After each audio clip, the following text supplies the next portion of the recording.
अभी तक हम लोग पढ़े उपसंयोजन यौगिकों का IUPAC नामकरण, हिंदी से इंग्लिश, इंग्लिश से अब अरे हटाओ, फोन स्कूल वाला कौन उठाता है, वो 7:30 8 के बाद। हाँ, अब पढ़ेंगे समावयवता। समावयवता क्या होता है? देखो, जिसकी संरचना हो सकता है अलग अलग बने, संरचना कैसा बने? अलग अलग, मतलब दिखे अलग अलग, लेकिन उसमें अणु परमाणुओं की संख्या बराबर हो। अणु या परमाणु की संख्या कैसी होगी? बराबर, लेकिन जब उसको दर्शाएंगे तो वो अलग अलग दिखेंगे, इसको बोला जाएगा समावयवता। 6-7 प्रकार के हैं, ये दोनों त्रिविम समावयवता होते हैं और ये वाले संरचना वाले होते हैं। तो पहला है आयनन समावयवता, उसी को डिटेल करेंगे। आयनन मतलब क्या होता है? आयनन मतलब होता है आयन उत्पन्न करना। आयनन मतलब क्या होता है?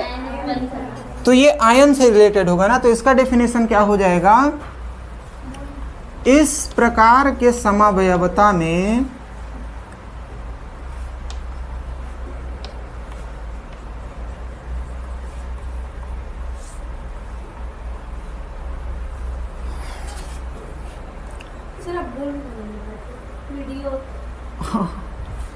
अलग अलग आयन उत्पन्न होते हैं।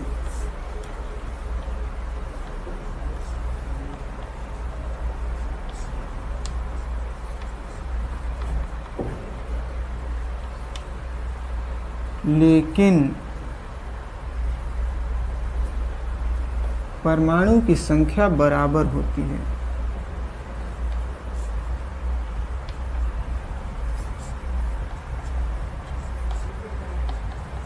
उदाहरण भी देना पड़ेगा, अब उदाहरण दे देते हैं। कुछ उपसंयोजक यौगिक अपने से बनाना भी सीखना है ना। मान लेते हैं CONH3 4Cl2Br2, इसका नाम क्या हो जाएगा? इसका नाम हो जाएगा टेट्राएमीन डाइक्लोरिडो कोबाल्ट 4 ब्रोमीन या ब्रोमाइड हो जाएगा, ऐसा कुछ। तो IUPAC नाम के ऊपर यहाँ पे ध्यान नहीं देते हैं। अब क्या करेंगे? ब्रोमीन को अंदर कर देंगे और क्लोरीन को CONH3 4Br2 और Cl2 को कर देंगे। अब इससे होगा क्या? इसका जब जलीय विलयन बनाएंगे तो इसमें 2 प्रकार के आयन बनेंगे ना। ब्रोमीन में हो जाएगा माइनस और इसमें हो जाएगा प्लस। तो इसमें कौन सा आयन उत्पन्न होगा? 2Br-, ये उत्पन्न होगा ना। इस यौगिक में कौन सा आयन उत्पन्न होगा? ये, क्योंकि ब्रैकेट के अंदर वाली चीज बाहर जाते ही नहीं है। ब्रैकेट के अंदर वाली चीज बाहर नहीं जाएंगे, जो ब्रैकेट के बाहर होगा वही टूटेगा। और इसमें क्या टूटेगा? जलीय विलयन बनाने पर माइनस।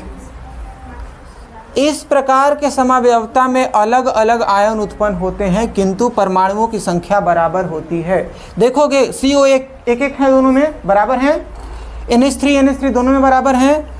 क्लोरीन बराबर है दोनों में। ब्रोमीन बराबर है दोनों में। लेकिन जैसे इनका जलीय विलयन बनाया जाता है तो ये वाला बोल देता है ब्रोमीन आयन दूंगा मैं, और ये वाला बोल देता है मैं क्लोरीन। तो आयन अलग अलग उत्पन्न हुए ना, लेकिन परमाणु और अणुओं की संख्या दोनों में क्या है? समान। तो ये क्या कहलाएंगे? ये कहलाएंगे आयनन समावयवता। आयन से रिलेटेड है, इसीलिए इसको क्या बोलेंगे? आयनन समावयवता। अगर ज्यामिति से रिलेटेड होगा तो उसको क्या बोलेंगे? ज्यामिति समावयवता। जल से रिलेटेड होंगे तो उसको बोला जाएगा हाइड्रेट समावयवता। तो पहला समावयवता हो गया समाप्त। इसके बाद पढ़ेंगे दूसरा वाला, तो एक ठो कंप्लीट करो लिख के। हाँ, आयनन समावयवता आयन से रिलेटेड था, पढ़ के खत्म कर दिए। अब पढ़ेंगे हाइड्रेट समावयवता। हाइड्रेट जल से रिलेटेड होता है, ठीक है। हाइड्रेट किससे रिलेटेड होगा? जल से। तो इसका डेफिनेशन क्या हो जाएगा? इस प्रकार के, क्या बात चल रहा है? तो ऐसा मत चलाओ। इस प्रकार के समावयवता में संकुल के अंदर और हाँ क्या हुआ?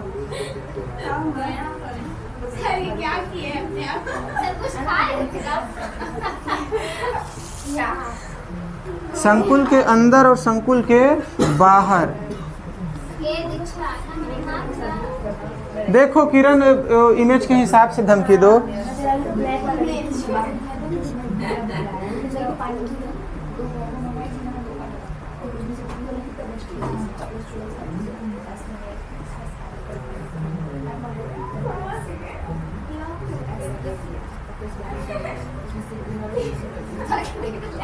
इस प्रकार के समावयवता में संकुल के अंदर और बाहर जल की संख्या अलग अलग होगी। इसका एक एग्जाम्पल होगा और उसके 3 रूप होंगे। एक एग्जाम्पल ये होता है CrCl3, उदाहरण CrCl3 6H2। अब इसका डिसेक्शन करेंगे हम लोग और देखते हैं कि इसके कितने रूप बन सकते हैं। यहाँ पे क्या लिखा गया है? संकुल के अंदर और संकुल के बाहर जल की संख्या अलग अलग होती है। अगर इसको संकुल के रूप में हम व्यवस्थित करें, अभी तो उपसंयोजन यौगिक नहीं दिख रहा होगा क्योंकि इसमें ब्रैकेट मिसिंग है। पहला रूप इसका क्या हो जाएगा? ब्रैकेट से चालू करेंगे। केंद्रीय धातु तो क्रोमियम ही है, तो केंद्रीय धातु हो जाएगा Cr। H2O कितना ठो है? 6 ठो है, तो H2O यहाँ पे 6 हो जाएगा और क्लोरीन को यहाँ पे कर देंगे 3। तो पहला रूप हो गया। इसका नाम क्या हो जाएगा? Hexa aqua. Hexa aqua chromium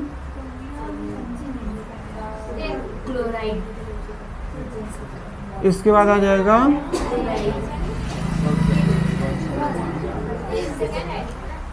ऑक्सीकरण संख्या कितना हो जाएगा? जल का तो 0, 3 क्लोरीन बचा, 3 एकम 3, तो यहाँ पे कितना आ जाएगा? इसका दूसरा रूप देखेंगे। CrH2O, यहाँ पे H2O कर देते हैं 5 और क्लोरीन 2 में से 1 ठो कर देते हैं अंदर, 1 ठो जल निकाल देते हैं बाहर, और बाहर में कितना क्लोरीन बचा? बाहर में 3 क्लोरीन था, 1 अंदर आ गया। यहाँ पे 6 जल थे, 1। इसका नाम तो अलग हो जाएगा ना? फिर बिल्कुल हो जाएगा। इसका नाम हो जाएगा पेंटा एक्वा क्लोरिडो क्रोमियम 3 क्लोराइड। 3 ही होगा क्योंकि -2 और -1 मिलकर 3। लेकिन ये वाला और ये वाला एक जैसे दिख रहे हैं क्या? नहीं दिख रहे हैं ना? नहीं दिख रहे हैं। तो लेकिन संख्या बराबर है। अभी भी Cl 3 है इसमें, और इसमें भी Cl कितना है? 2 और 1 3। मतलब बदल नहीं रहे हैं अणु परमाणुओं की संख्या, लेकिन संरचना इनका अलग बन रहा है। तो इसका नाम क्या हो जाएगा? इसका नाम हो जाएगा पेंटा एक्वा क्लोरिडो पेंटा एक्वा क्लोरिडो क्रोमियम।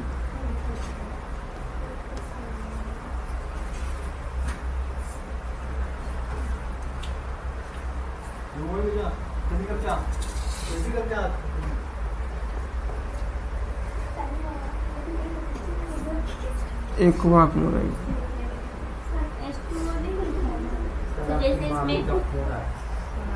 हटाओ, जाने दो। सर जैसे इसमें प्लस निकाले थे, इसमें प्लस नहीं निकाला। किसका? सर उसमें एक निकाले थे ना, आयन वाला में। इसमें नहीं निकालना है।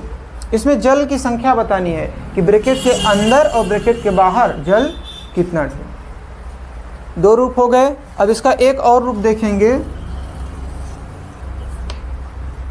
क्रोमियम H2O 5 है, एक और कम कर दो तो कितना हो जाएगा? 4। तो क्लोरीन अंदर 1 है, उसको कितना करना पड़ेगा? 2। और H2O यहाँ पे 4 है, तो बाहर कितना निकल गया है? 2 ठो। अब तीसरे प्रकार का पढ़ेंगे। 2 प्रकार खत्म किए, आयनन और हाइड्रेट। आयनन आयन से रिलेटेड था, हाइड्रेट जल से रिलेटेड था। ये वाला बहुलीकरण समावयवता है। बहुलीकरण मतलब सरल अनुपात, अभी समझना है। बहुलीकरण मतलब सरल अनुपात तो नहीं होता है, लेकिन फिर भी बहुलीकरण मतलब इसके डेफिनेशन में सरल अनुपात से रिलेटेड कोई चीज़ आएगा। डेफिनेशन देखो हो सकता है कि थोड़ा सा अलग हो जाए। इस प्रकार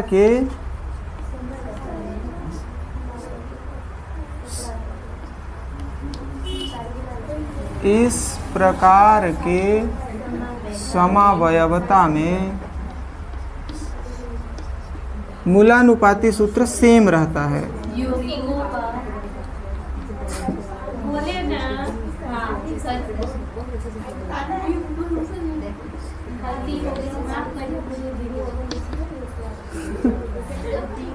लेकिन जब आणविक सूत्र निकालते हैं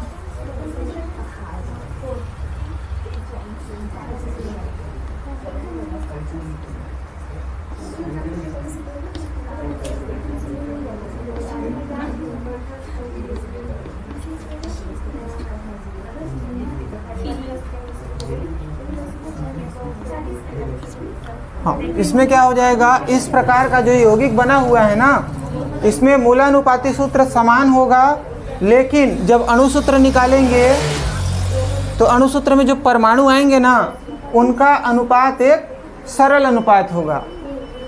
इसमें देखो प्लेटिनम कितना ठो है, एक।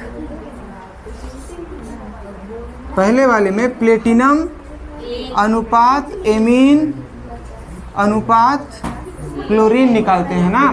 प्लेटिनम कितना ठो है, तो यहाँ हो जाएगा। एमीन कितना ठो है, तो यहाँ हो जाएगा। क्लोरीन कितना ठो है, तो यहाँ हो जाएगा। सरल अनुपात है।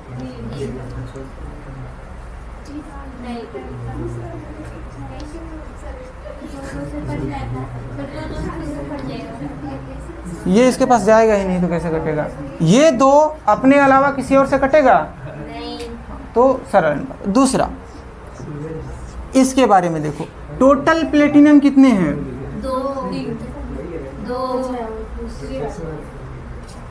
NH3 क्लोरीन, सबको काट दो।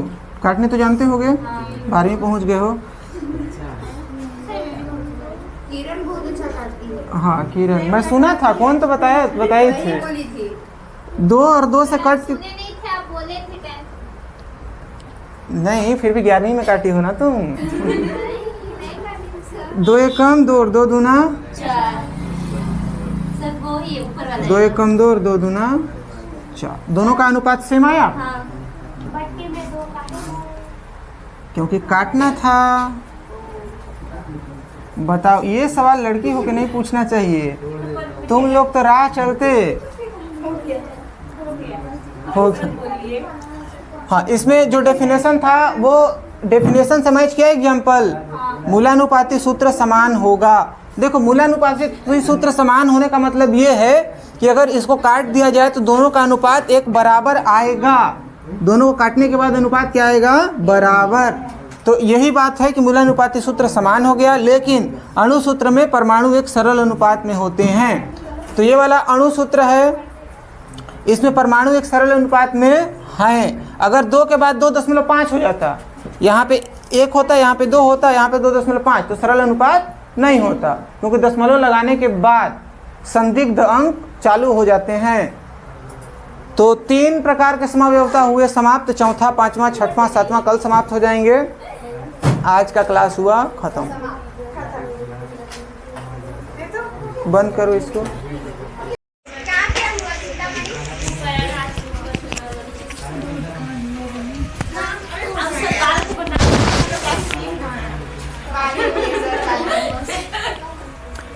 तीन प्रकार के समावयवता पढ़े थे।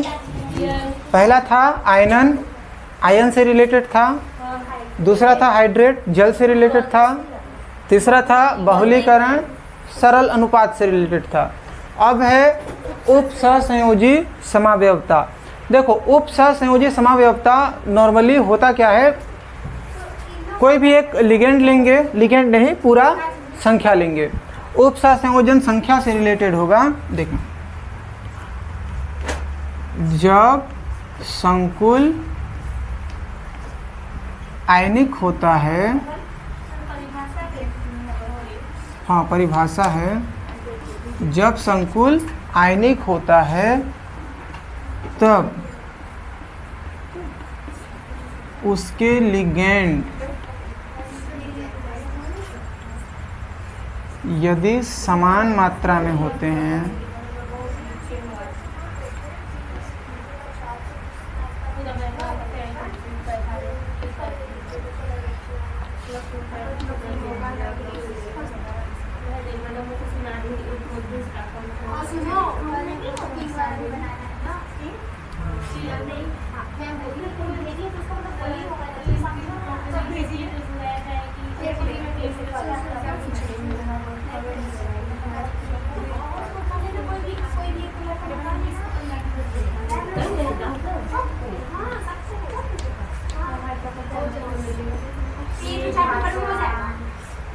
यहाँ पे ध्यान देना इसके डेफिनेशन में, जब संकुल आयनिक होता है तब उसके लिगेंड यदि समान मात्रा में होते हैं तब एक दूसरे को स्थानांतरित कर देते हैं, मतलब रिप्लेस कर देते हैं। कैसे करेंगे, जैसे एक एग्जांपल देखते हैं। यहाँ पे लेते हैं CrNH3, यहाँ पे कर देते हैं 6, इसके बगल में ले लेते हैं COCN, यहाँ पे कर देते हैं 6। यहाँ पे NH3 का वैल्यू भी कितना है 6, यहाँ पे Cn का वैल्यू भी कितना है 6। जब दोनों की संख्या समान होती है ना, या दोनों समान मात्रा में होते हैं, तब एक दूसरे को स्थानांतरित कर देते हैं, रिप्लेस कर देते हैं। तो अभी देखते हैं कैसे रिप्लेस करेंगे। यहाँ का Cn आ जाता है यहाँ, और यहाँ का NH3 चल देता है। तो Cr के साथ अभी क्या दिख रहा है NH3, अगले लाइन में Cr के साथ क्या दिखने लगेगा CrCN6, और यहाँ हो जाएगा CONH3 6। अब इस पूरे में एक Cr और एक CO है, और इस पूरे में भी एक Cr और एक CO है। यहाँ पे भी NH3 6 है, यहाँ पर भी NH3 6 है, CN6 है, CN6 है, मतलब ना कोई ज़्यादा हुआ ना कोई कम हुआ, लेकिन संरचना देखने में अलग लग रहे हैं। तो इसी को बोला जाएगा उपसहसंयोजी समावयवता। उपसहसंयोजी क्यों बोलते हैं? उपसहसंयोजी इसलिए बोलते हैं क्योंकि यहाँ पे जो लिगेंड थे यही स्थानांतरित हुए ना, और इसी को बोला जाता है उपसहसंयोजन क्षेत्र। क्या बोला जाता है? उपसहसंयोजन क्षेत्र। इस प्रकार के यौगिक को क्या बोला जाता है? उपसहसंयोजी यौगिक, क्योंकि ये किस बंध से मिलकर बने रहते हैं? उपसहसंयोजी बंध से मिलकर बने होते हैं। तो ये क्या करता है, एक ही साइड से इसके पास जितना इलेक्ट्रॉन होता है इसको दे देता है। तो एक ही साइड से अगर इलेक्ट्रॉन का आदान प्रदान होता है तो उस बंध को क्या बोला जाता है? उपसहसंयोजन या सहसंयोजक बंध बोला जाता है, उपसहसंयोजक। तो अगर इसी के साथ हेर फेर हो, इसी के साथ क्या हो, हेर फेर हो जाए, तो उसको बोला जाएगा उपसहसंयोजी समावयवता। और ये समावयवता एक एग्जाम्पल के साथ हो गया समाप्त।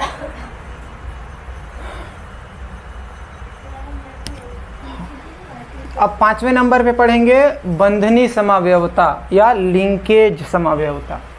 देखो ये बाकी अभी जितना भी पढ़े सबसे थोड़ा सा अलग है। अभी तक देख रहे थे NH3 आ रहा था तो एक ही जगह से इलेक्ट्रॉन दे रहा था, और H2 और H2 वाला तो नहीं पढ़े, हाइड्रेट में पढ़े थे, वो भी एक ही जगह से इलेक्ट्रॉन दे रहा था। क्लोरीन भी एक ही जगह से इलेक्ट्रॉन दान करता है, लेकिन बंधनी प्रकार का जो समावयवता है उसमें इलेक्ट्रॉन 2 जगह से दान होते हैं। कैसे होते हैं? तो बंधनी समावयवता का डेफिनेशन सबसे पहले देख लेते हैं। इस प्रकार के समावयवता में,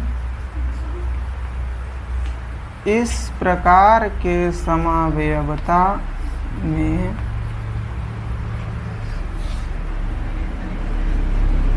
इलेक्ट्रॉन एक ही लिगेंड में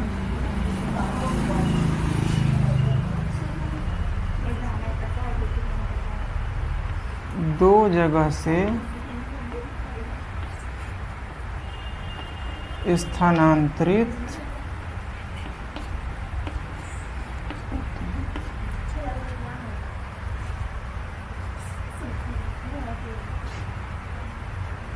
यह समावयवता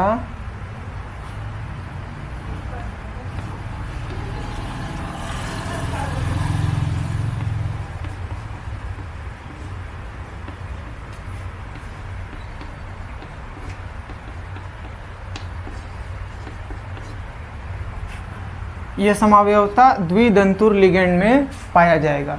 कैसे पाया जाएगा? द्विदंतुर और एक दंतुर क्या होता है? जैसे NO2 इसको क्या बोला जाता है? नाइट्रो बोला जाता है। क्या बोला जाएगा? नाइट्रो। यहाँ से इलेक्ट्रॉन का दान, नाइट्रोजन के पास इलेक्ट्रॉन होता है जिसको दे देता है केंद्रीय धातु को, तो एक ही जगह से इलेक्ट्रॉन का दान हुआ।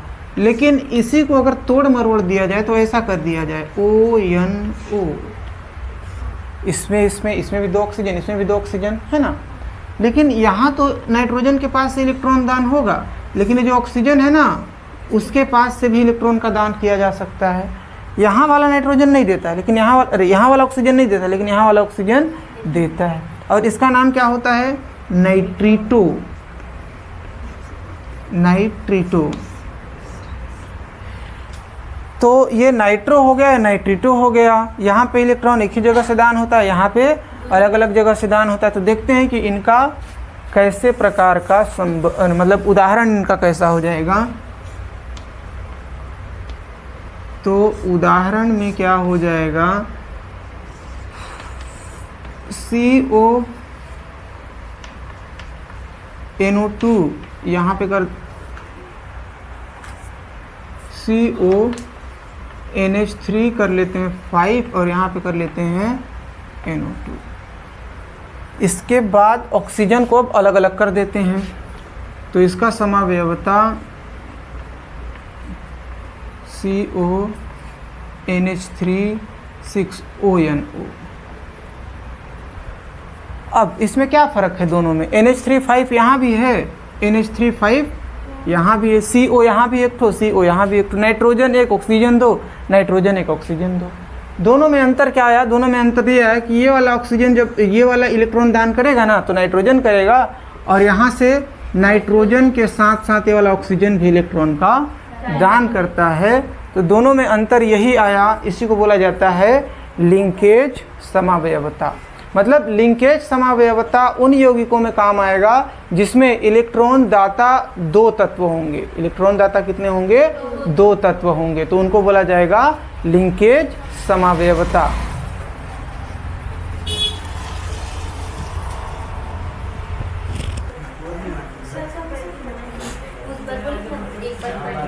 अभी बंधनी समावयवता पढ़े, उसके जस्ट बाद अब पढ़ेंगे ज्यामिति समावयवता। ज्यामिति मतलब क्या होता है? फोटो। ज्यामिति मतलब चित्र या फोटो या डायग्राम।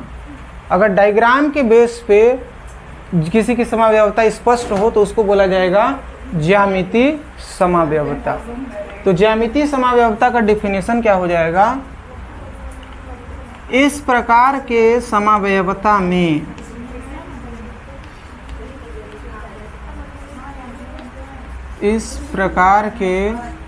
समावयवता में यौगिकों का ज्यामिति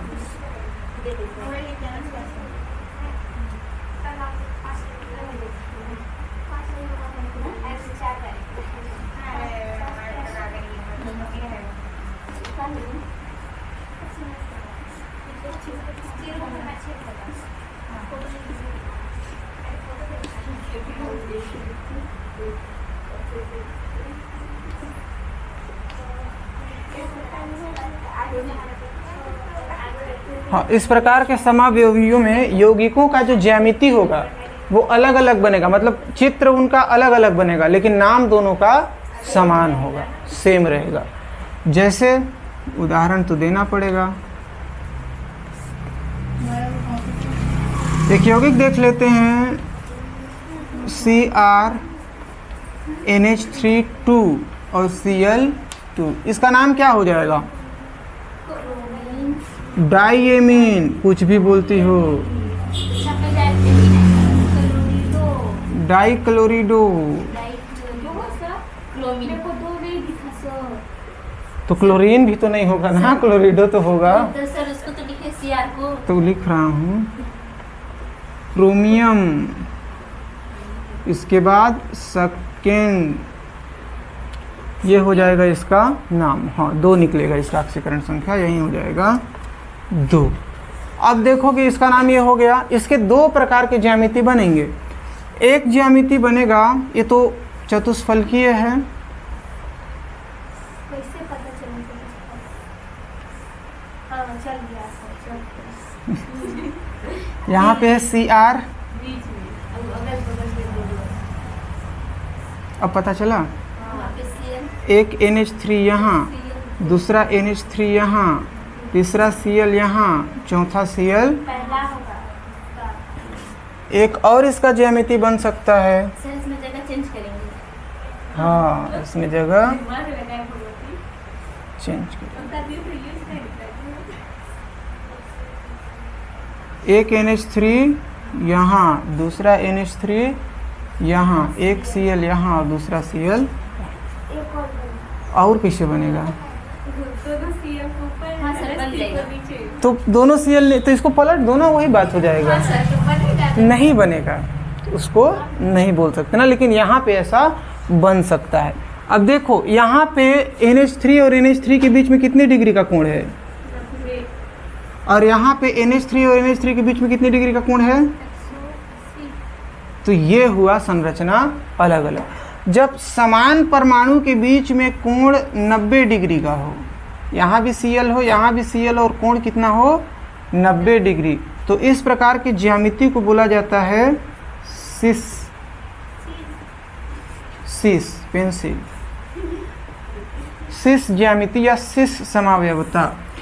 अगर एक प्रकार के परमाणु और दूसरे प्रकार के नहीं, एक प्रकार के तत्व के बीच में अगर एंगल 180 डिग्री बने तो उसको बोला जाता है ट्रांस। अगर 90 डिग्री तो सिस, 180 डिग्री तो ट्रांस। तो इसको सिस और ट्रांस ज्यामिति भी कहते हैं। तो इसका नाम क्या हो जाएगा? इसका नाम हो जाएगा सिस, और ये वाला सेम टू सेम, और ये वाला ट्रांस, और इसके आगे यही वाला सेम टू सेम, पूरा यहाँ से लेकर यहाँ तक। तो ये हो गया ज्यामिति समावयवता। तो देखो सिंपल सा, ज्यामिति समावयवता में इन दोनों की ज्यामिति अलग अलग बनती है। अगर एक प्रकार के तत्वों के बीच में एंगल 90 डिग्री है तो उसको बोला जाएगा सिस ज्यामिति, और अगर एक प्रकार के तत्व के बीच में 180 डिग्री का कोण है तो उसको बोला जाएगा ट्रांस। इस डायग्राम में दिख रहा होगा, यहाँ 90 डिग्री है NH3 के बीच, तो इसको बोला जाएगा सिस। यहाँ पे NH3 के बीच में 180 है तो इसको बोला जाएगा ट्रांस। और ये समावयवता भी हो गया समाप्त। नाम था सिस और ट्रांस।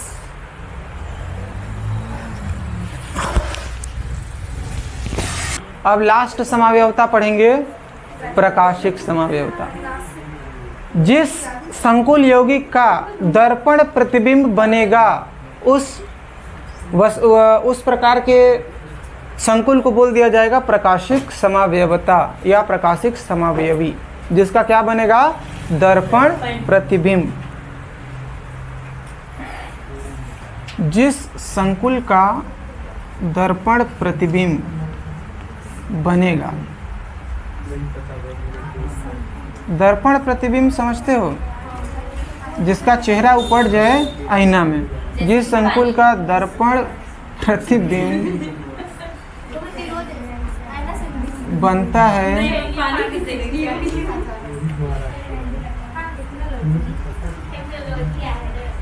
उस संकुल को प्रकाशिक समावयवी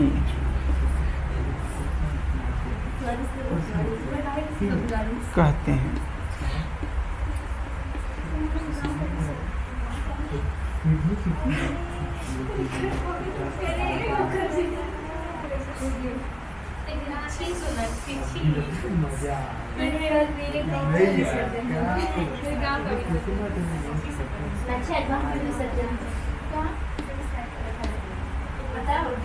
देखो जिनमें क्या बनेगा? दर्पण प्रतिबिंब। जैसे दो हाथ हैं मेरे,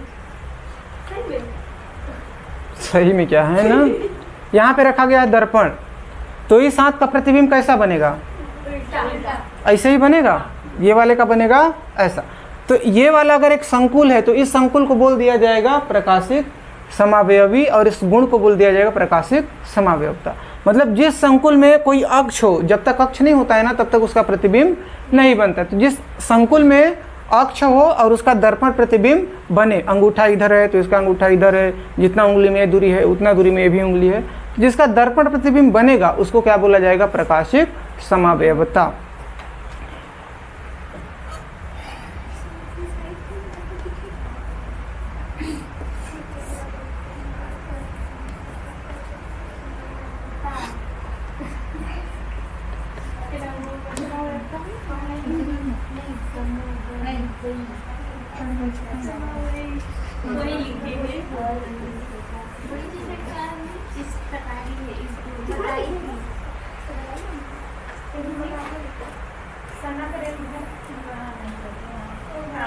प्रकाशिक समावयवता का ये हो जाता है एक एग्जाम्पल, प्रकाशिक समावयवता।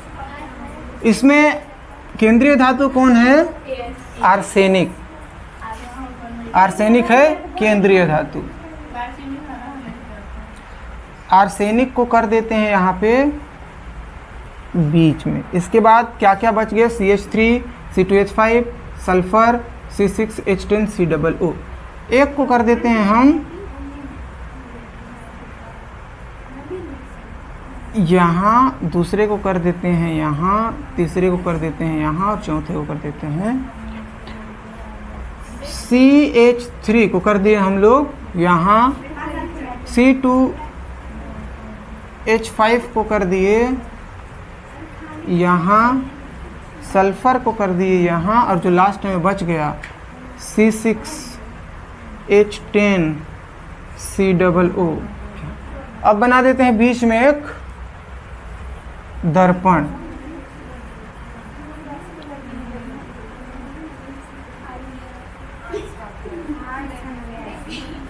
बीच में बना दिए एक दर्पण। तो देखो C2H5 यहाँ है तो इसका प्रतिबिंब यहीं पे बनेगा नज़दीक, जो दर्पण के नज़दीक होता है उसका प्रतिबिंब भी नज़दीक में बनता है। तो C2 ढेर नज़दीक हो गया, C2H5। इसके बाद यहाँ पे आ जाएगा AS, ऐसा ऐसा,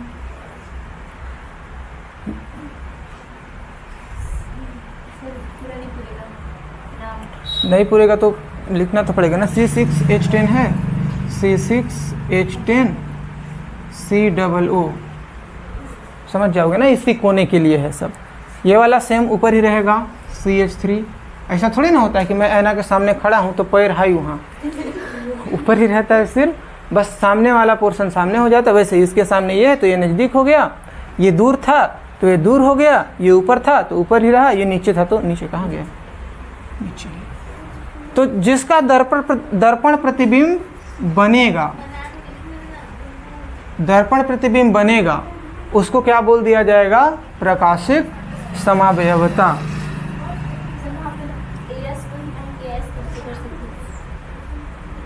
कहीं पर भी किसी को भी कर सकते हो, उसका कोई दिक्कत नहीं है। नहीं नहीं वो नहीं कर सकते, ये कर सकते हो कि जैसे मैं CH3 को यहाँ किया हूँ ना, बीच में AS केंद्रीय धातु है यहाँ पे और ये लिगेंड है, ये केंद्रीय धातु नहीं है, ये है केंद्रीय धातु। और 1 2 3 और 4 ठो हैं लिगेंड। ये प्रकाशिक समावयवता भी हो गया समाप्त।